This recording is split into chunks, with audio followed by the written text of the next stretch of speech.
Bismillahirrahmanirrahim. Alhamdulillahirabbil alamin. Wa bihi nasta'inu ala umurid dunya waddin. Wassalatu wassalamu ala asrofil anbiya'i wal mursalin sayyidina maulana Muhammadin wa ala alihi washabihi ajmain. Amma ba'd. Qala al-musannif rahimakumullah wa nafa'ana bihi wa bi ulumi fid dharain amin ya rabbal alamin. Faslun utawi iki iku fasal. Isti'malu awanid dahabi utawi nganggo wadah-wadah emas wal fiddati lan perak fil akli ing dalem mangan wasyurbi lan ngombe wal wudu'i lan wudu lirrijali kanggone wong lanang-lanang wan nisa'i lan wong wadon-wadon manhiyun anhu manhiyun iku den larang anhu saking istiqmal bil ittifaqi kelawan kesepakatane ulama nahya tahrimin kelawan larangan kang haromake illa fi qaulin kejaba ing dalem qaul pendapat lis Syafi'i kedue atau kanggone Imam Syafi'i wa qala lan Dawudu sapa Imam Abu Dawud Ad-Dhahiri innama yahrumu aing mestine haram asyrubu apa ngombe khosatan hale khusus. Jadi bab ini menerangkan masalah bagaimana kalau kita menggunakan emas dan perak sebagai piring untuk makan, sebagai gelas untuk minum, atau sebagai ciduk untuk wudhu. Baik laki-laki maupun perempuan. Ikut kebanyakan ulama, penggunaan wadah-wadah semacam itu hukumnya adalah haram. Dicegah, dilarang oleh Kanjeng Nabi. Kenapa? Karena dasarnya salah satu hadis, apabila ada orang yang minum dari wadah emas atau perak, artinya innama yujarjiru, sesungguhnya di dalam perutnya akan bersuara seperti suaranya air panas. Ini menunjukkan bahwasanya penggunaan emas atau perak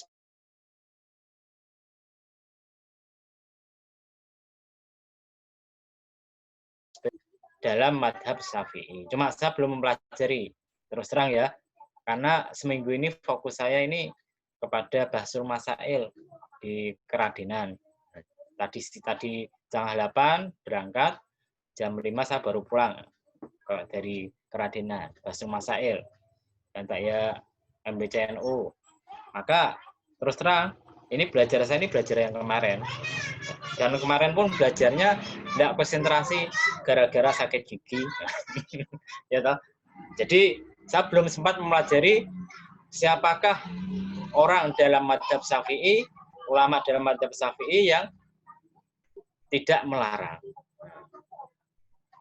Ada sebagian orang, saya tahu sendiri, yang terpengaruh oleh pendapat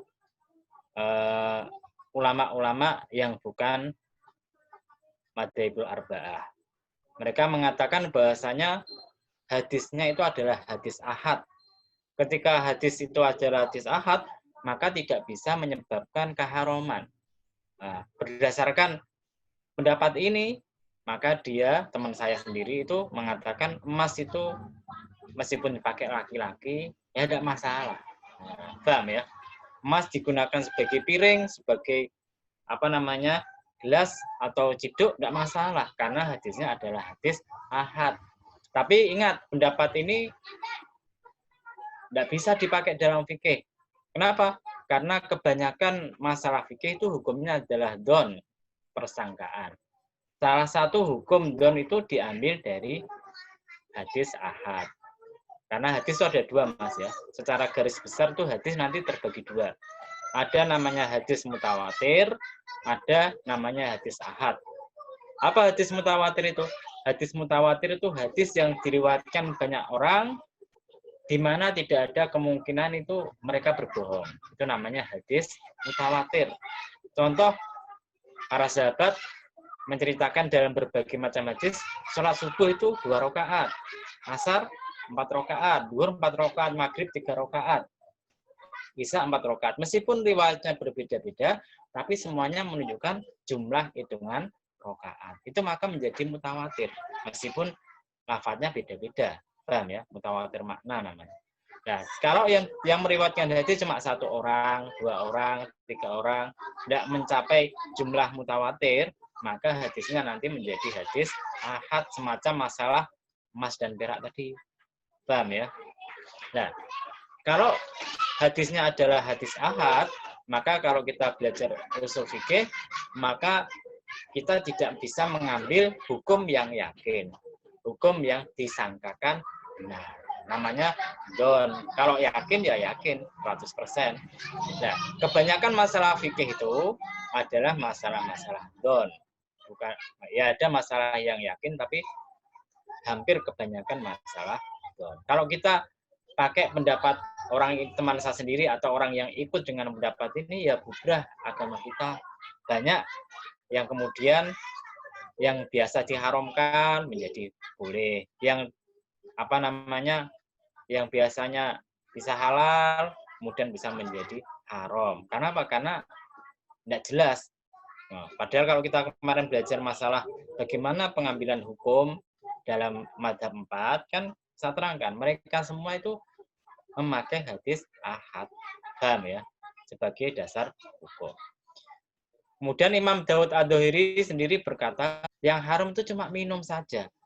Sedangkan makan tidak haram. Kemudian apa namanya digunakan ciduk tidak haram karena memang hadis yang terkenal, barang siapa yang minum dari wadah emas atau perak, innama yujarjizu fi batnihi, akan menyuara air panas di dalam perutnya tadi gara-gara minum tadi. Tapi kalau kita pelajari berlanjut bahwasanya selain hadis itu ada hadis yang mengatakan bahwasanya kita tidak boleh memakai wadah emas atau perak karena itu adalah perhiasan peralatan atau perkakas rumah tangga para penghuni surga. Berarti kalau tidak pakai emas atau perak berarti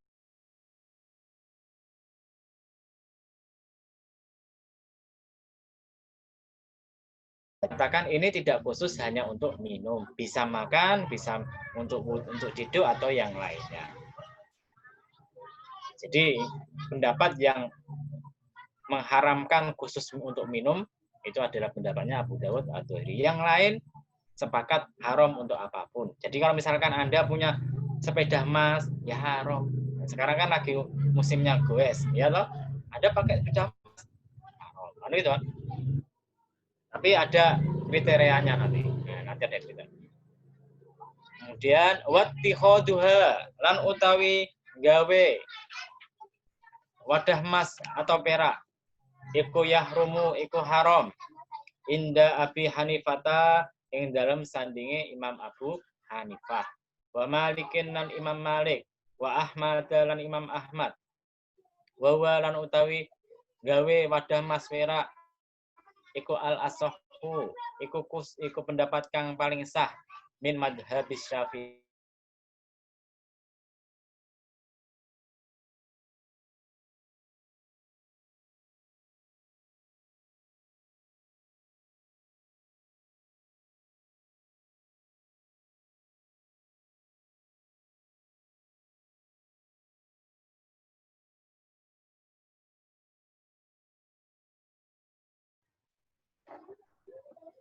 Nah, saya ulang lagi.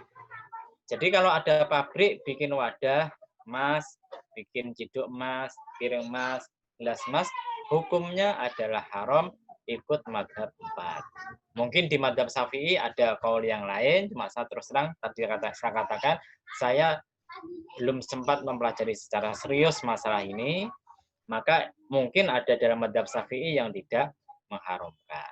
Tapi kalau yang saya baca di kitab semacam Fathul Qorib dan yang lainnya, mayoritas mengatakan haram. Apa kok gitu semacam? Karena akan ketika kita bikin wadah gelas, piring perak, kemudian ciduk perak atau emas, otomatis akan digunakan oleh mereka. Maka hukumnya pun menjadi haram. Karena itu menjadi wasilah atau perantara. Ini namanya saddud dzara'i. Artinya daripada terjadi perkara yang haram, kita cegah terlebih dahulu. Namanya semacam itu. Wal mudad babulan utawi wadah kang den tembel. Wid dahabi klan bil ittifaqi kelawan kesepakatan. Wabil fid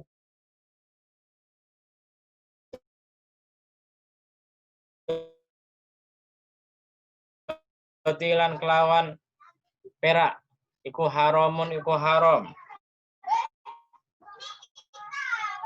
Mana tadi ini? Ida kanat dobatu nalikane ono ad-dobatu apa tembelan kabirotan iku gede lizinatin krono perhiasan. Wa qala lan dawu sapa Abu Hanifah Imam Abu Hanifah la yahrumu ora haram apa at-tadbibu apa nembel bil fiddati kelawan perak mutlakon hali mutlak. Jadi maksudnya gini. Kalau Anda punya wadah biasa dari logam, punya wadah dari tembaga, kok kemudian pecah, Anda tambal.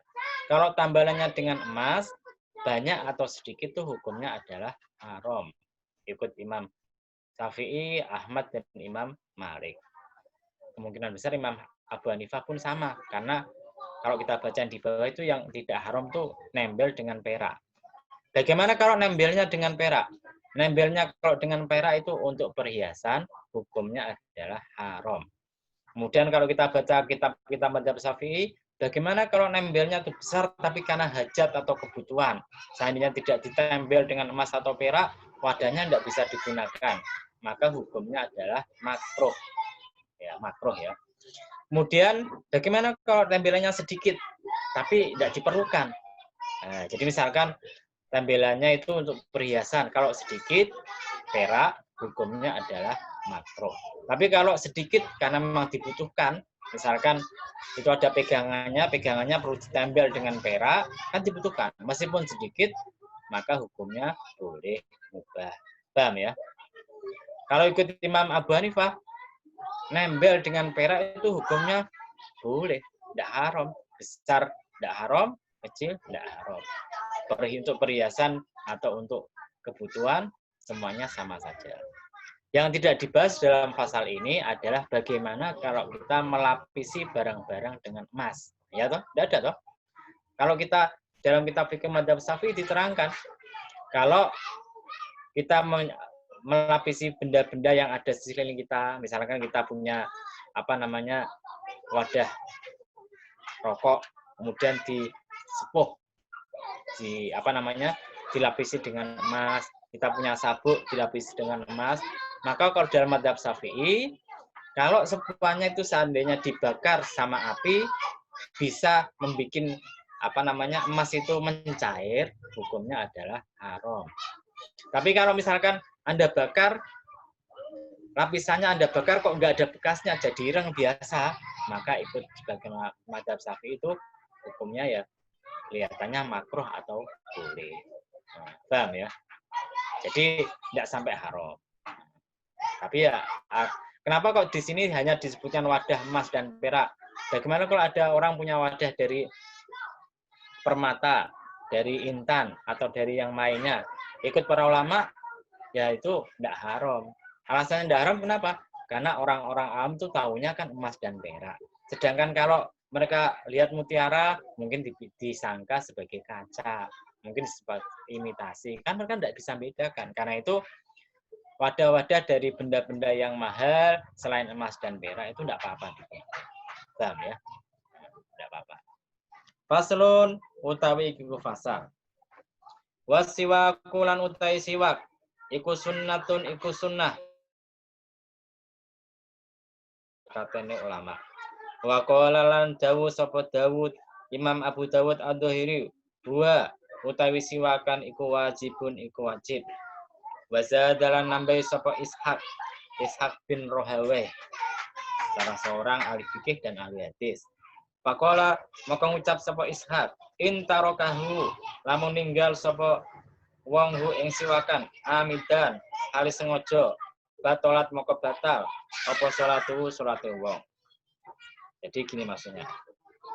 Sekarang kita membahas masalah hukum siwakan. Siwakan itu artinya menyikat gigi.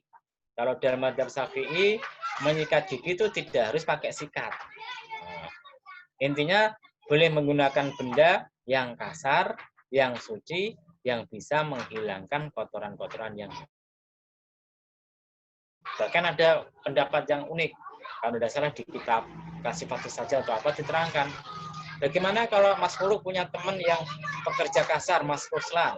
Orangnya itu punya jari yang kasar. Nah, suci toh, jari kasar. Maka ikut kitab itu, Anda boleh siwakan sama jarinya Mas Ruslan. Tapi kalau Mas Ruslan sendiri boleh siwakan dengan jarinya, enggak boleh. Nah, gitu loh.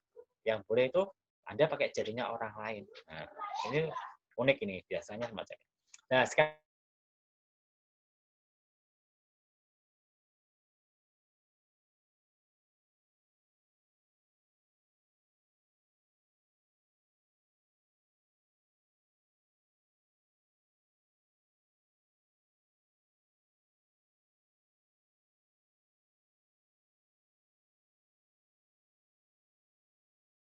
putus-putus ini. Ya, kita ulang lagi.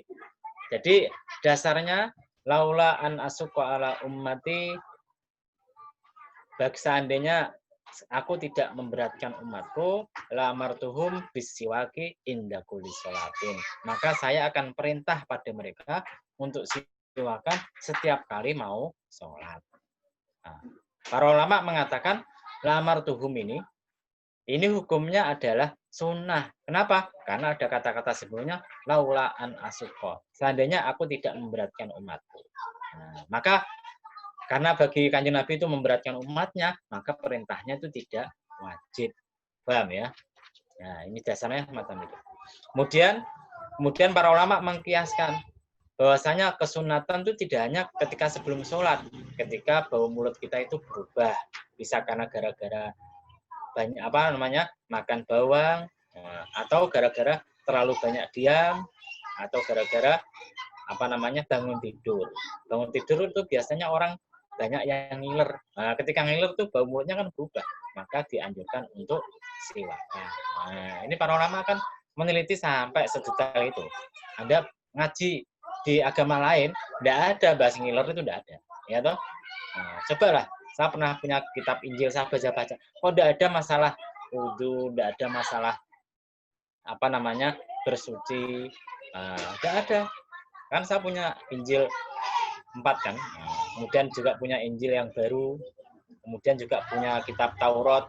Yang terakhir itu beli terjemah kitab Zabur, tapi Zabur asli enggak, saya enggak tahu kan gitu. Maka di kitab Taurat, di kitab Injil itu kita tidak akan menemukan cara toharoh gimana, cara bersuci gimana, cara cebok gimana. Nah, ini keistimewaan agama Islam, membahas hal yang remeh, apalagi bab ngiler tidak ada. Ulama ada di kitabnya. Habis bangun tidur biasanya bau ngilernya itu tidak enak baunya, maka dianjurkan siwakan. Kalau Imam Abu Dawud, beliau mengatakan hukum siwakan ketika mau sholat itu hukumnya wajib. Kok bisa wajib? Kanjeng Nabi mengatakan la amartuhu, saya akan perintah kepada mereka untuk siwakan setiap kali mau sholat. Perintah ini, dan ternyata tidak berat, karena tidak berat ya wajib hukumnya, kan itu kan. Nah, maka Abu Dawud sendiri itu kan lihat dohirnya hadis, ya ditelan apa adanya. Kadang tidak mau takwil, tidak mau menakwilkan. Kemudian ada seorang ulama fikih dan hadis yang bernama Ishaq bin Rohaweh mengatakan, ditafsir, kita perinci. Seandainya dia mau sholat kok lupa tidak siwakan, sah sholatnya.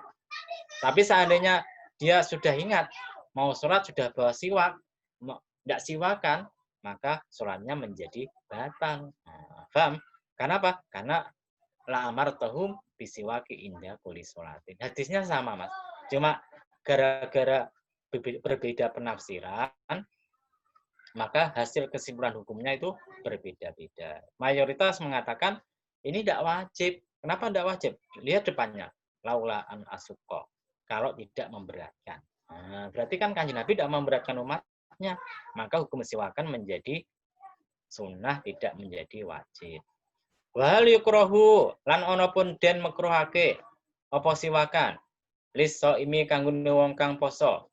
Ba'da zawali ing dalam sakwise lingsire srengenge. Artinya setelah tergelincirnya matahari. Kala ngendika sapa Abu Hanifah sapa Imam Abu Hanifah wa Malikun nan Imam Malik la yukrahu ora makruh. Wa qala lan dawuh sapa As-Syafi'i sapa Imam Syafi'i yukrahu den makruhake.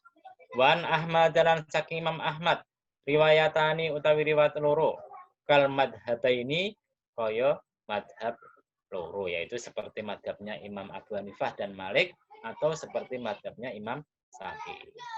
Sekarang kita bahas bagaimana hukum siwakan setelah tergelincirnya matahari. Imam Malik, Imam Abu Hanifah itu mengatakan, tidak makruh, tidak ada dalil yang mengatakan habis sholat duhur kemudian siwakan makruh, tidak ada. Kalau Imam Syafi'i mengatakan makruh, apa dasarnya? Dasarnya la khulufu famit ta'imi adiyabu indallahi min rihil miskin, kan ada semacam itu. Soalnya saya tidak belajar ya, ini saya ingatan saja lah.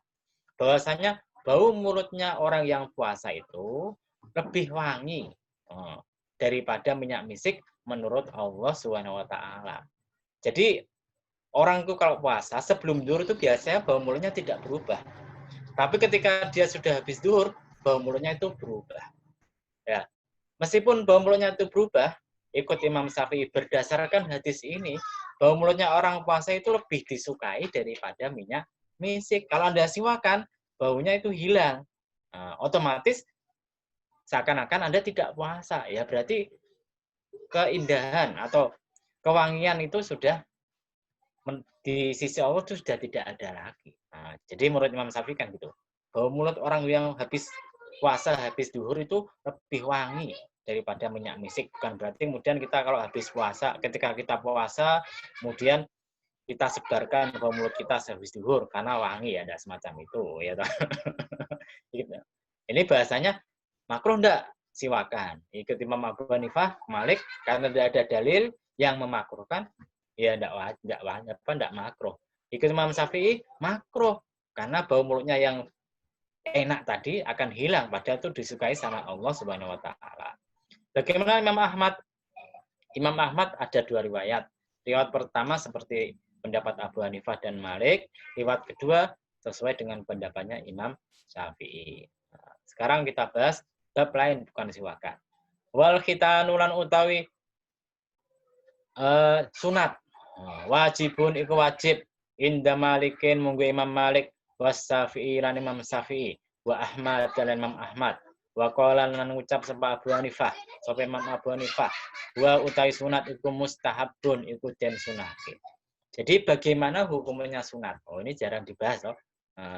Maka ikut Imam Abu Hanifah, sunat itu hukumnya hanyalah sunat khitan, itu hukumnya hanyalah sunnah, tidak wajib. Kenapa? Ya, karena memang ikut beliau kan tidak ada dalil yang kuat mewajibkan khitan. Tapi kalau Imam Syafi'i dan Imam Malik dan Imam Ahmad, mereka mewajibkan sunat bagi laki-laki. Kenapa kok gitu? Karena kalau kita perhatikan, laki-laki kan itu punya pistol.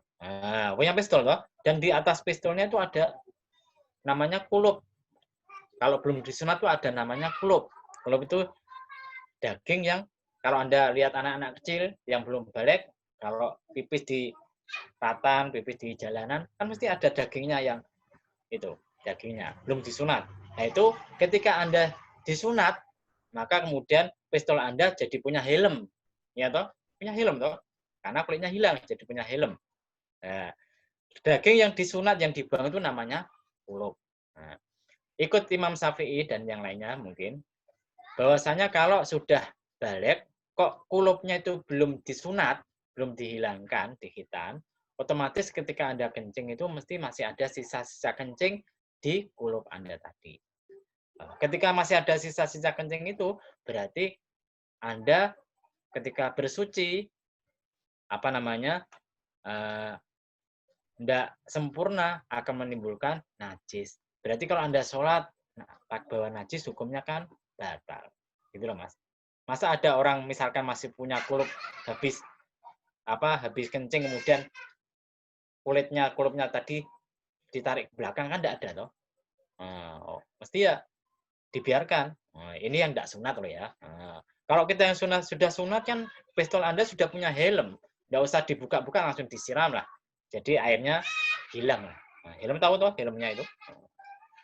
Jadi ikut mazhabnya Imam Malik, Syafi'i, dan Ahmad, hukum khitan itu wajib. Tapi kalau kita baca di kitabnya Fikih Islam Ba'dilatuhu, karangan Profesor Wahbah Zuhaili diterangkan, Imam Ahmad itu mewajibkan sunat bagi laki-laki. Tapi kalau perempuan itu hukumnya adalah sunnah. Wanita khitan, sunnah. Kalau mazhab Syafi'i, laki-laki dan perempuan hukumnya sama, wajib khitan. Tapi praktek yang ada di masyarakat, kebanyakan wanita kan tidak khitan. Ya toh? Saya tanya, Anda sudah punya istri, saya juga punya istri. Dihitan tidak itu istri Anda? Tidak toh? Karena itu istri saya kelihatan juga tidak. Tapi bisa tanyakan loh ya. Maka kalau kita lihat yang praktek yang kita kerjakan di masyarakat kan madhabnya itu bukan madhab Imam Syafi'i, madhabnya Imam Malik. Anda itu laki-lakinya wajib sunat, perempuan sunat khitan tidak apa-apa, tidak khitan pun tidak ada masalah. Gitu kan. Kenapa? Karena ikut penelitian para dokter. Ini dokter ya, dokter. Bahwasanya kepuasan laki-laki yang sudah khitan sama tidak itu beda. Laki-laki yang belum khitan tuh memang puas, tapi lebih puas laki-laki yang sudah khitan. Karena apa? Karena saraf-saraf kenikmatan seksual itu kan ada di helm Anda itu tadi. Kalau ditutupi sama kulit, otomatis terhalang, jadi kenikmatannya berkurang. Jadi dulu ada seorang Cina masuk Islam, tapi dia mau masuk Islam takut. Takutnya kenapa? Ditanya sama Kiai, kamu tuh kok takut masuk Islam gara-gara apa ya? Saya itu agama Islam itu semuanya senang. Yang tidak saya suka itu cuma satu, khitan, sunat. Saya tuh takut. Nanti kalau saya sunat tuh senjata saya itu bisa-bisa celaka atau gimana. Maka kemudian Pak Yanya bilang, wah kamu itu harus sunat. Kenapa enggak harus sunat? Kalau kamu enggak sunat, nanti kegiatan kamu sama istri kamu ya gitu-gitu aja, enggak berubah. Tapi kalau kamu habis sunat, mesti lebih hot, lebih panas. Buktikan sendiri. Ini kemudian disunat, betul-betul sunat itu Cinanya. Sunat habis itu kemudian beberapa waktu sudah sembuh, kemudian datang ke kiainya lagi ditanya, gimana Pak? Kegiatan kamu sama istri? Wah, jelas Pak, habis sunat ya. Ya itu memang cerita, tapi betul enggak saya enggak tahu loh ya. Ceritanya para kiai-kiai gitu. Jadi ada orang Cina enggak mau masuk Islam gara-gara sunat, tapi ketika tahu itu rahasia sunat, mau masuk Islam. Sampai mana ini?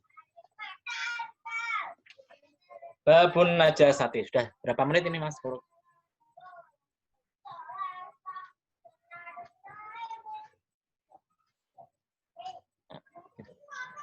Berapa menit Mas? Kurang berapa menit ini? Enggak tahu ya. Kita mulai tadi jam 8 toh. Ya, kita teruskan sampai mati lah gitu. Babun najasati utai kiubab nerangake masalah najis. Jemaah sepakat najis itu apa ya? Jadi kalau kita mau mengkaji sesuatu itu harus tahu takrif atau definisinya. Dalam masalah ibadah itu, ibadah mahdhoh, sholat, itu kan ada dua. Pertama, hadas, yang kedua namanya najis. Kedua perkara ini menghalangi sahnya ibadah kita. Kalau hadas itu apa? Hadas itu adalah sesuatu perkara yang menghalangi kita ibadahnya menjadi sah. Tapi perkara ini tidak ada bentuknya, tidak ada wujudnya. Contoh apa misalkan? Contoh ketika Anda bersentuhan sama laki-laki perempuan. Habis itu ada wujudnya enggak di tangan Anda? Kan enggak ada. Misalkan Anda kencing, kok kencing? Kentut, itu membatalkan wudhu. Ada wujudnya enggak? Ya enggak ada. Kecuali kalau kencing, berak, itu sudah najis. Kalau najis itu apa?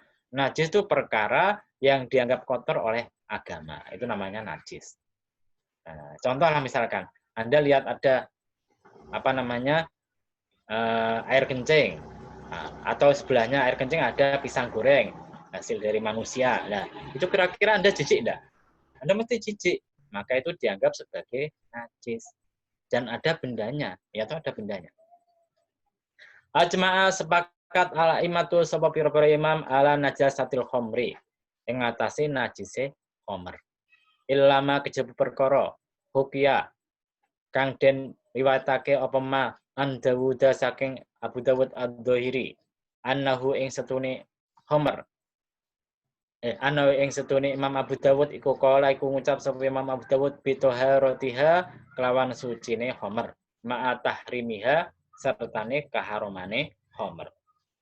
Jadi bab yang kita bahas pertama kali masalah najis adalah najisnya minuman keras. Mayoritas ulama berpendapat minuman keras itu hukumnya adalah haram, haram memabukkan toh. Dan berarti bendanya itu juga menjadi najis. Kecuali pendapatnya Imam Abu Dawud ad-Dhahiri. Dia mengatakan betul khamr itu hukumnya haram, tapi bendanya tetap suci. Paham ya? Nah, sekarang yang kita perlu teliti, namanya minuman keras atau khamr itu sebetulnya berbeda dengan alkohol. Kebanyakan orang itu menganggap alkohol ya, khamr itu menjadi haram karena ada alkoholnya, ya toh? Padahal enggak sama. Alkohol sama khamr itu enggak sama. Sekarang kalau kita lihat adakah ulama yang mengharamkan tape, tapi itu ada alkoholnya, ya toh? Anda makan tape itu berarti ada unsur alkohol. Kalau misalkan kita mengatakan khamr itu alkohol, ya berarti tape pun menjadi haram. Paham ya? Karena ada alkoholnya. Nah, contoh lagi misalkan yang sering kita lihat di masyarakat, kita pakai minyak wangi non alkohol. Nah, ya kan gitu. Padahal yang najis itu adalah khamrnya, bukan alkoholnya. Nah, jadi kalau menurut pendapat saya, minyak wangi yang ada alkoholnya tidak ada masalah karena yang menyebabkan kenajisan benda itu bukan masalah alkohol tapi adalah khamrnya. Khamrnya itu ada unsur memabukkan. Nah, sekarang Anda makan tape masa ada yang mabuk? Kan tidak ada. Anda semprot minyak wangi meskipun banyak ada yang mabuk, kan tidak ada. Maka itu tidak ada unsur kenajisan dalam masalah alkohol. Kalau kita masih berpendapat semacam itu, khamr ada alkohol berarti Sprite, Fanta itu ada alkoholnya semua loh. Hukumnya haram. Kan gitu kan? Karena ada alkoholnya. Tapi kan tidak ada ulama yang mengharamkan Sprite, Fanta kan tidak ada. Nah, masuk ya. Nah, kenapa? Jadi kita bahas lagi. Nah, kenapa begitu? Karena Kanjeng Nabi mengatakan kullu muskirin khamrun. Setiap perkara yang memabukkan itu adalah khamr. Jadi ilat atau alasan kenapa khamr itu dilarang karena memabukkan, bukan karena ada alkoholnya. Kalau kita teliti lagi, dalam fikih itu ada namanya, misalkan Anda punya nabit itu artinya kalau Anda punya buah-buahan diperas, peresan dari buah itu namanya adalah nabit. Rata-rata dari anggur. Nabit itu hukumnya suci, boleh Anda minum. Tapi ketika Anda biarkan, maka akan menjadi khamr. Khamr itu najis, tidak boleh diminum. Anda biarkan terus, khamr itu akan menjadi cuka. Nah, yang biasa Anda minum lah. Nah, ketika makan bakso atau apa, kasih cuka, itu namanya asalnya dari nabit sebetulnya. Nah, sekarang nabit itu cuka itu hukumnya apa? Hukumnya itu suci. Kalau kita teliti, saya itu kebetulan agak tahu fisika sedikit-dikit, kimia dikit-dikit. Kalau kita perhatikan, unsur alkohol dari cuka sama khamr itu lebih tinggi mana? Lebih tinggi cuka.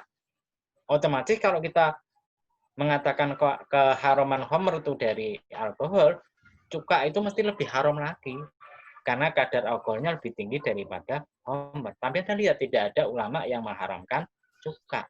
Madzhab Syafi'i bahkan menegaskan itu halal, tidak najis. Paham ya? Jadi ya, boleh, hati-hati dalam masalah agama. Cuma ya dilihatlah, kita pikir pakai logika. Nah, karena itu saya kadang juga agak heran. Wah ini parfum tidak beralkohol. Berarti ini beralkohol tidak boleh pakai sholat. Kan gitu lah. Padahal tidak masalah sebetulnya. Nah, tidak masalah. Kita kembali. Wattafaquran podo sepakat sapa ulama ala annaha ing atase setune khomer ida takhallalat nalikane berubah dadi cuka apa khomer binafsiha kelawan awak dhewe ne khomer tahurat moko suci apa cuka fa in khulilat moko lamun den gawe cuka apa khomer bitor hisain kelawan buang suci-suci fiha ing dalem khomer lam tadhur ora suci apa cuka indas Syafi'i mungkin Imam Syafi'i wa Ahmad dan Imam Ahmad wa qala lan ngucap sapa Malikun sampai Malik yukrahu dan makruhake apa tahliluha apa gawe cukai khamr fa in khulilat maka lamun digawe cuka apa khamr tahurat maka suci apa cuka wa halat lan halal apa cuka wa qala lan ngucap sapa Abu Hanifah sapa Imam Abu Hanifah yubahu dan wenangake apa tahliluha apa gawe cuka khamr wa tadhuru lan suci apa khamr idza tahallalat nalikane dadi cuka wa tahillu lan halal apa cuka mau. Jadi sekarang tadi saya terangkan bahwasanya cuka itu prosesnya pertama dari nabit. Nabit itu perasan anggur. Ketika didiamkan, maka lama-lama dia akan menjadi khamr, minuman keras.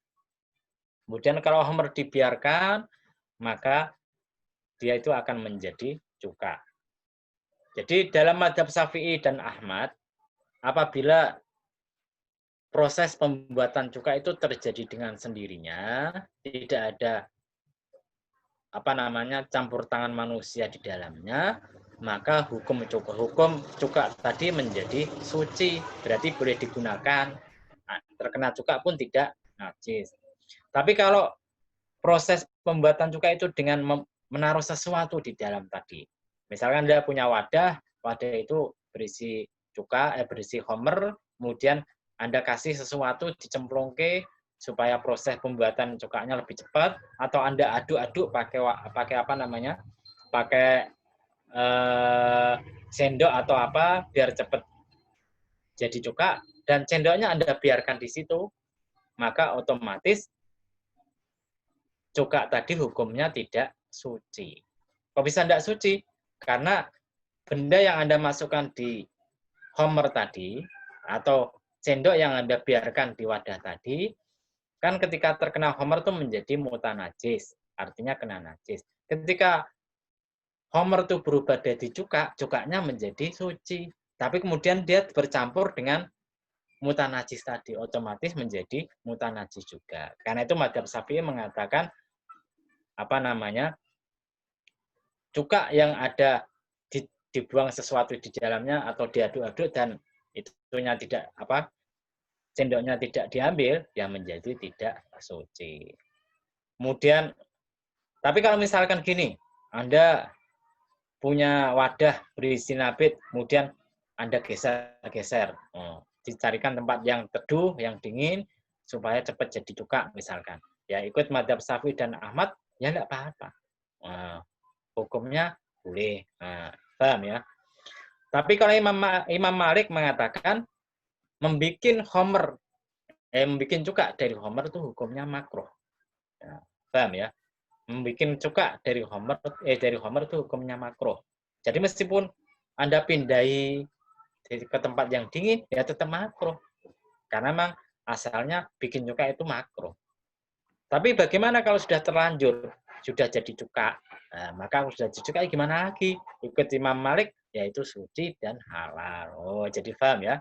Nah, beda dengan mazhab Syafi'i dan Imam Ahmad, tidak ada masalah. Anda bikin cuka itu tidak makruh, mubah saja. Sama dengan pendapatnya Imam Abu Hanifah. Imam Abu Hanifah mengatakan bikin cuka itu boleh dan suci apabila dia menjadi cuka dan halal. Di sini apa bedanya dengan mazhab Syafi'i dan Imam Ahmad? Kalau kita lihat redaksinya, tapi saya belum meneliti mazhab Hambali ya. Kalau kita lihat redaksinya, Imam Abu Hanifah ini Pak, udah mau habis waktunya. Clara. Imam Abu Hanifah itu mengatakan jadi cuka kalau dicampuri pun dilempar sesuatu atau diaduk-aduk tidak masalah. Paham ya? Tetap suci dan halal. Ini beda dengan pendapatnya Imam Ahmad dan Imam Syafi'i. Itu tidak boleh. Nah, paham ya? Mungkin semacam itu. Soalnya saya belum meneliti madzhabnya Imam Abu Hanifah. Ya kita tutup dulu, nanti kita bikin sesi Pertanyaan. tanya jawab. Siap.